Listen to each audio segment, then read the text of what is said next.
And we're joined now by Plattsburgh Town Supervisor Michael Cashman. Good to see you. Welcome. Always good to see you. Thanks for having me back. You joined up with Senator Chuck Schumer for his visit to Plattsburgh this past week, where he touted the work that Congress is doing to lower prescription drug prices. He also talked about the funding for some of the airports here in the North Country, including Plattsburgh International, just shy of $1 million in funding that's coming, primarily, I think, for runway lights. That's correct, yeah. The senator also said there is still federal money available, federal infrastructure money.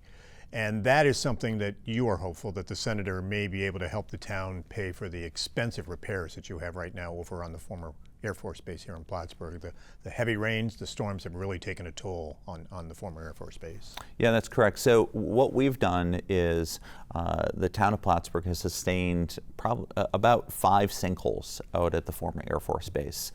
Significant damage, costly damage. This is a legacy issue that we're faced with. The infrastructure was put in back during the Cold War era, and it's really coming to end of life.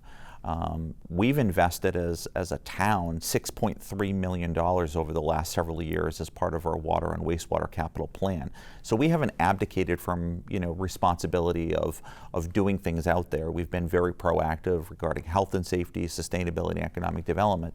But this is at a whole other level of a challenge.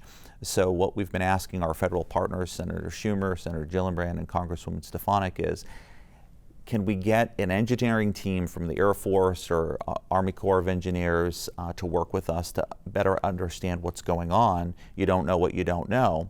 The other part to it is, can we identify funds within the bipartisan infrastructure bill, which the senator alluded to that there may be some opportunities. And third is, can we possibly even work with a future defense bill for some perpetual care funds for military bases that have closed? And this would be not only for Plattsburgh, but other communities across the country that have former military installations there that are now probably dealing with many of the same issues. Correct. And we really see it as that we're a case study. We have proven that while it was very sad to see the Air Force Base leave, that we've been able to recalibrate the property out there and prove that we can make it a regional success. There's a lot of great economic development that's occurring out there, whether it be from Beta Technologies making historic investments out there, to new housing, which the town of Plattsburgh has been taking the lead on.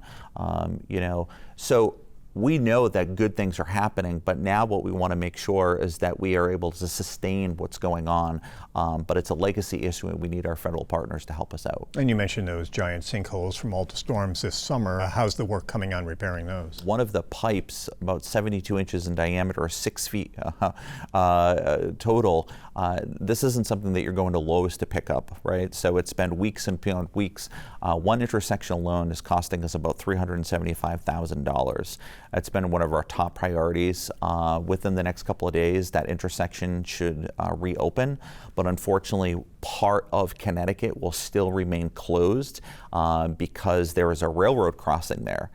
So when we're talking about the impacts on utilities, impacts on the rail, impacts on potentially the flight line, the stormwater system, so we still have a lot more work to go. And you mentioned some of the tenants now on the former Plattsburgh Air Force Base. Beta Technologies, one of them, building their new generation electric aircraft.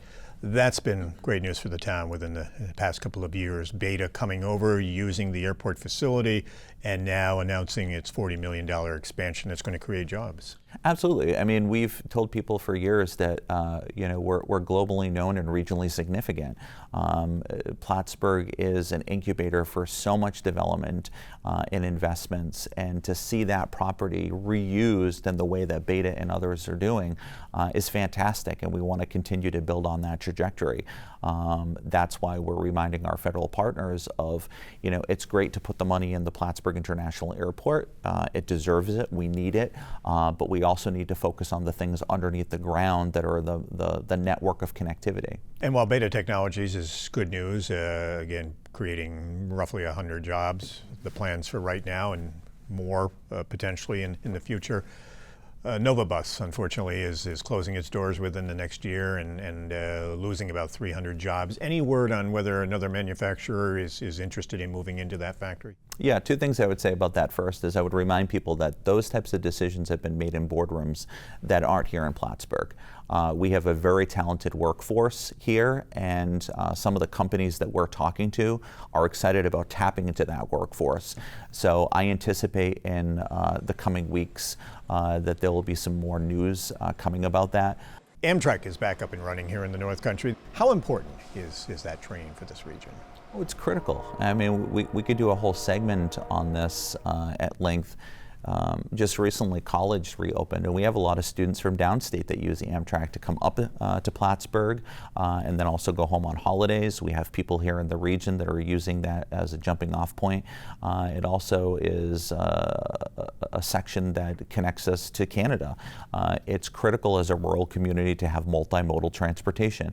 Now, while it's great to see it reopen, what will be the thing that I think a lot of us will hold our breath at, because we've seen this a number of times, though, is it going to close again? Is it going to close again? We really need Amtrak to lean in and make sure that that this is done. Michael Cashman, as always, thank you very much for your time. We appreciate it. Thanks for having me.